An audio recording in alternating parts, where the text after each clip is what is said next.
ሚኒስቴር ስራሕን ክእለትን ስራሕቲ ሓምለዋይ ዝሓሸ ጽባሕ ብዝብል መሪሕ ቃል ንኽልተ መዓልታት ዝቕጽል ፎረምን ባዛርን የሳልጥ ኣሎ። ሚኒስትር ዴኤታ ስራሕን ክእለትን ሰለሞን ሶካ መንግስቲ ብሓሳብ ምድማር ብኢኮኖሚ ዝበልጸገት ኢትዮጵያ ንወለዶ ንምብርካት ብርክ ዝበሉ ተግባራት ይውግን ምህላው አልዒሎም። ሰብሃፍትን ኢንተርፕራይዛትን ኣብ ዙርያ ሓምለዋይ ኢኮኖሚ ዘለዎም ናይ ፈጠራን ፋይናንስን ቀረባት ንኽዕብዩ ብፍላይ ኣብ ተሓዳሲ ሓይሊ ዝውዕል ካፒታል ፈሰስ ንክገብሩ ኢኒሼቲቫት ኢኮኖሚ ምሕጋዝን ግብርና ምዝማንን ንኽሳተፉ አታሕሳሲቦም። የግሉ ዘርፍ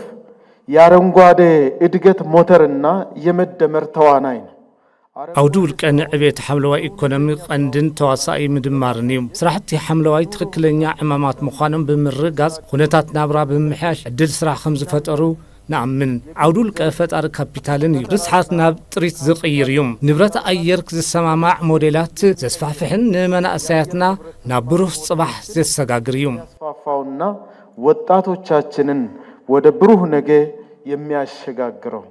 ኩነታት ንብረት አየር ዘሃገር ኣብ ግምት ዘተወ ስራሕ ህንጸት ሓምለዋይ ኢኮኖሚ ካብ መንጎ ተሰርሑ ስራሕቲ እቲ ተጸራሒ ምዃኑ ተዛሪቦም ስግግር ሓምለዋይ ኢኮኖሚ ኢትዮጵያ ኣብ ዓውዲ ውልቀ ኢንቨስትመንት ብፈጠራ ሓምለዋይ ፋይናንስን ኢንተርፕረነርሺፕን ዝተመስረተ እዩ ብዓውዲ ሓምለዋይ ኢኮኖሚ ዝፈጠር ዕድል ስራሕ ንዕብየት ኢትዮጵያ ኣገዳሲ ምዃኑ ብምሕባር እቲ ተግባር ምስ ስራሕ ክእለትን ኢንተርፕራይዛትን እንተደኣ ተኣሳሲሩ እቲ ዓውዲ ብቕልጡፍ ክዓቢ ይኽእል ኢሎም አረንጓዴ ስራዎች እውነተኛ ስራዎች መሆናቸውን በማሳየት ስራሕቲ ሓምለዋይ ትክክለኛ ዓማማት ምዃኖም ብምርኣይ ኩነታት ናብራ ብምሕያሽ ዕድል ስራሕ ብምፍጣር ከባቢ ምሕላው ንመጻኢ ወለዶ ዘይብዳህ ናይ ጽባሕ ብሩህ ሓምለዋይ ምህናጽ ከምንኽእል ንኣምን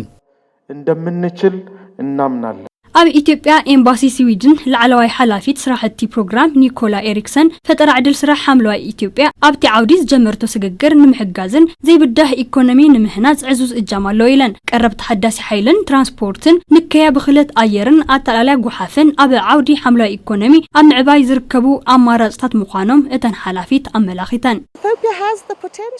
ኢትዮጵያ ሓምለዋይ ኢኮኖሚ ናብ ዝለዓለ ብርኪ ንምስግጋር ዘኽእል ኣፍራይን ብፈጠራ ክእለቶም ዘኻዕበቱ مناسيات زلوا هاجريا اتهم مناسي ابت عودي لوطي نخمصون عرسهم نخمحيشون كنحجزهم دما يقبا support the young people to grow